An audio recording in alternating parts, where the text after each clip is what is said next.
നമസ്കാരം സർ. നമസ്കാരം. ഞങ്ങൾ ഡോക്ടർ പശുപതി കാണാറുണ്ട്.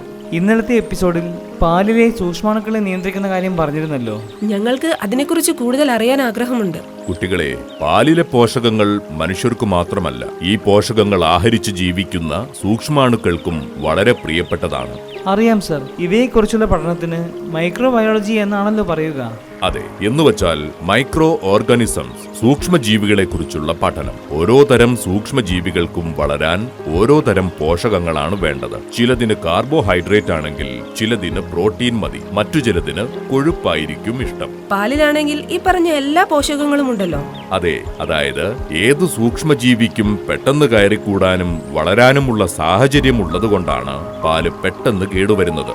സോ പാലിന്റെ ഗുണനിലവാരം ഉറപ്പാക്കുക എന്നാൽ കേവലം പോഷകങ്ങൾ ഉറപ്പാക്കുക മാത്രമല്ല, അണുജീവികളുടെ പ്രവർത്തനം വഴി പാലിലെ പോഷകങ്ങൾ നഷ്ടപ്പെടാതെ ഉപഭോക്താക്കളിൽ എത്തിക്കുക എന്നതുകൂടിയാണ്.